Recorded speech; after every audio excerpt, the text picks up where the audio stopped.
Welcome to the 4th episode of Earthwatch, coming to you from Eagle Encounters at Spear. A little later on, we'll take a look at some of the great work these raptors are doing in ridding the mother city of some of its pests. But first, just 3 months into the new year, and already almost 150 rhino have been killed, 95 of these in the Kruger National Park. Rangers say it's an all-out war in our bush.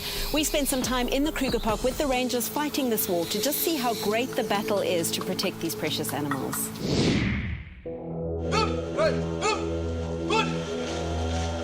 Just another day at the office, but when these men kiss their wives and children goodbye in the morning, there's no knowing whether they'll make it home alive. They're going into a war zone.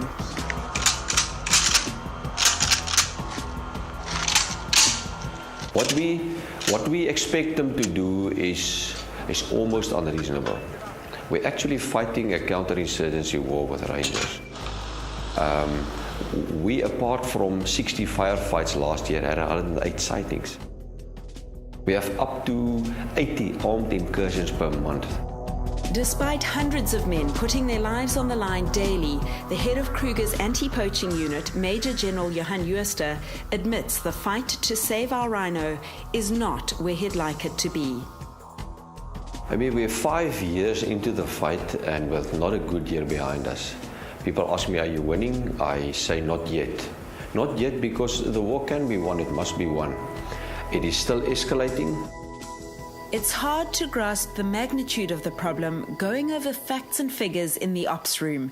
The Rangers thought we'd get a better understanding from the air, flying over Kruger in a helicopter.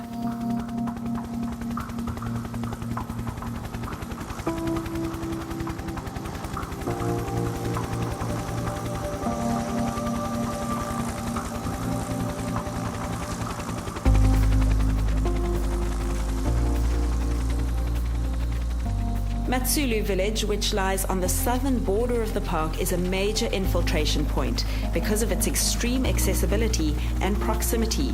Poachers enter here and then disappear again into this vast village the very same day. In the south, where you have so many rhino, they would normally do a day hunt. They'll come in late afternoon or in the moonlight, kill and run. The fence is easy to penetrate, and poachers generally follow the river along the southern boundary of the park. We've just flown over the intensive protection zone, or what locals call a sanctuary within the sanctuary. This is where 80% of the world's rhino live. And it's overwhelming, seeing it from the air, just how vast the area is and how dense the vegetation is, how easy it is for poachers to just disappear into the land. It's incredible that the rangers are able to catch any of them at all, and it really gives you an idea of the uphill battle that they are facing. One of the most potent weapons in Kruger's fight against poaching is dogs. She can track a whole lot better than what I can. She can smell things that I can't. She can hear things that I can't. So she's an extra set of nose, eyes and ears.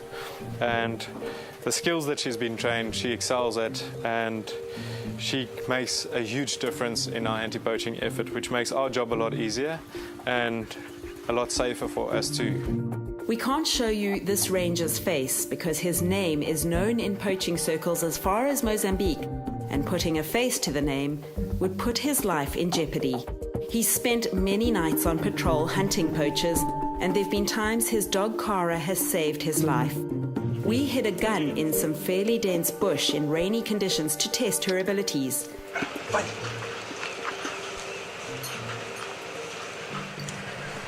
Within minutes, she'd found it. But just who is the enemy that men like Rob and his dog Kara are fighting? What's the profile of a poacher? The poachers are 80% from Mozambique. They are younger people, I would say never older or seldom over than 40. They are military trained, although we haven't found a lot of military people amongst them. He comes in his poor. He wears a pair of second-hand North Star tackies, clothes that are in tatters, a rucksack, an axe, and a rifle with a few bullets. But they're superior in the bush. They may be superior in the bush, but the dedicated men we met on the front line of this war are determined they won't be defeated. There is too much at stake. The rhino, it's true that it's only yet another animal. It makes no economic sense. There's no economic sense in the money required to save this animal. But we do it because we're a civilized nation. If we lose the rhino and we lose in Kruger, we lose symbolically. We lose against the evil of this world.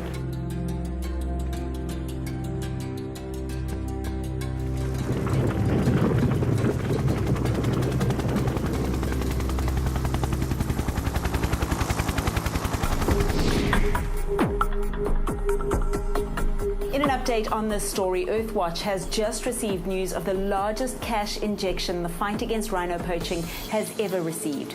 The Howard G. Buffett Foundation, Sand Parks and Nature Conservation Trust have committed 255 million rand to combat poaching using brand new techniques and technology. This has worldwide implications, as evidence suggests poaching is a source of funding for armed organizations across Africa. Earthwatch will continue to follow this developing story, but obviously this is great news for those fighting the rhino war. And while the rhino war wages on, here at Eagle Encounters, they've developed a program that uses nature to tackle the age-old problem of pest control. Take a look.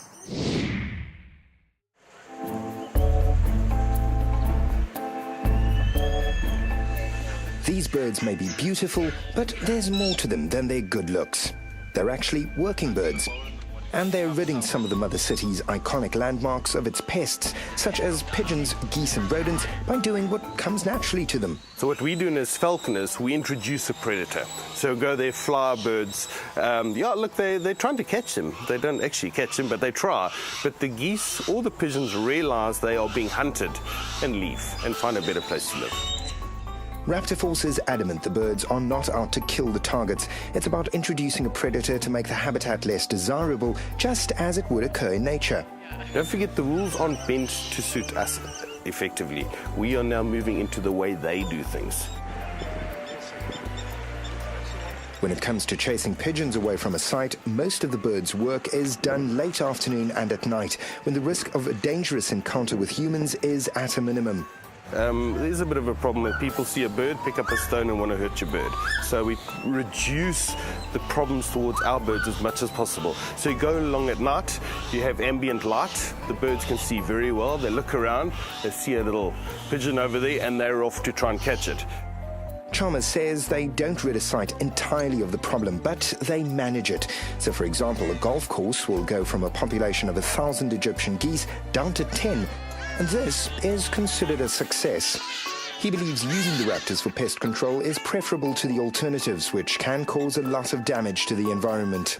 Obviously, you've got a problem species that has to be removed, and it's generally a species you can't catch by hand easily and remove. So people get very frustrated, and then they kind of borrow a air rifle from the son down the road, start shooting the animal. I mean, they suffer. You hit an animal wrong, it can spend weeks dying out there. And then, of course, poisons. You know, we go to the local supermarket, buy poison, or get from a friend, put seeds down, and then we don't only kill that animal, we then start killing a whole range of other animals. So unless poisons are really used very carefully, the effects are terrible out there.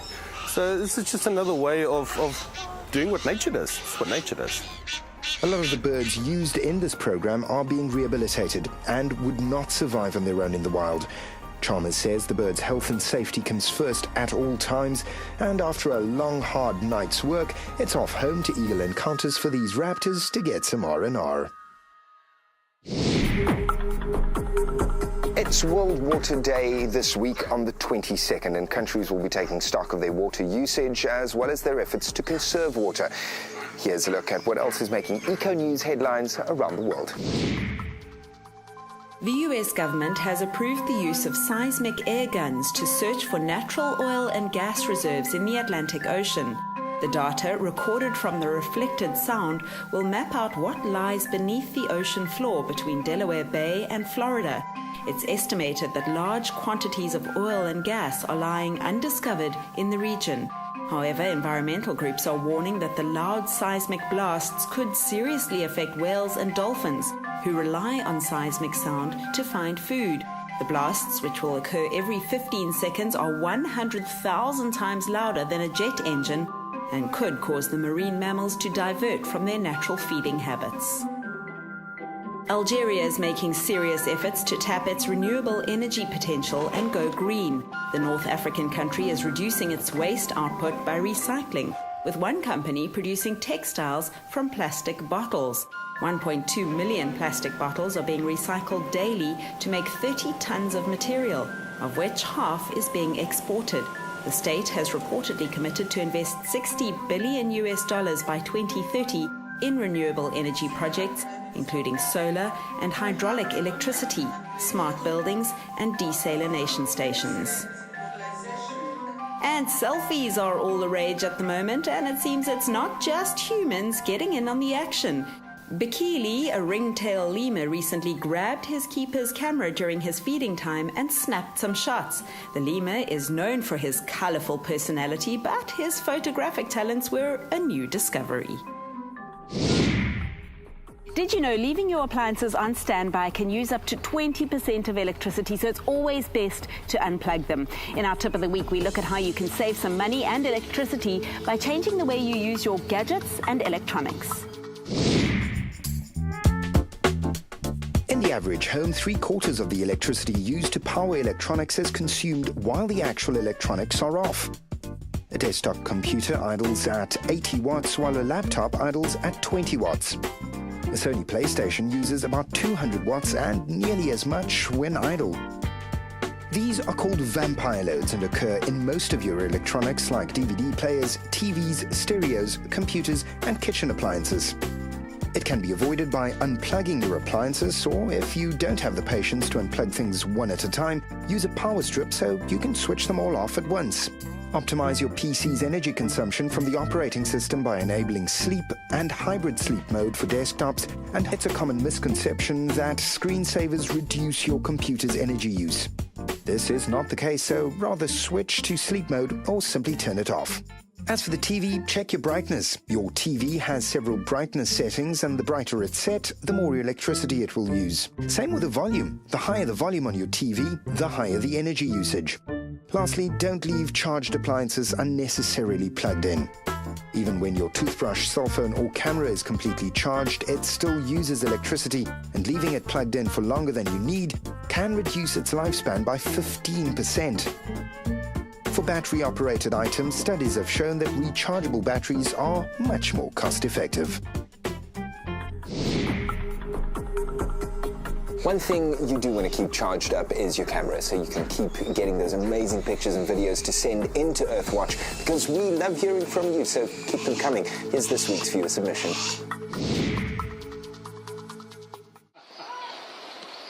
The recent flooding in the Kruger National Park sent a lot of animals and tourists searching for higher ground.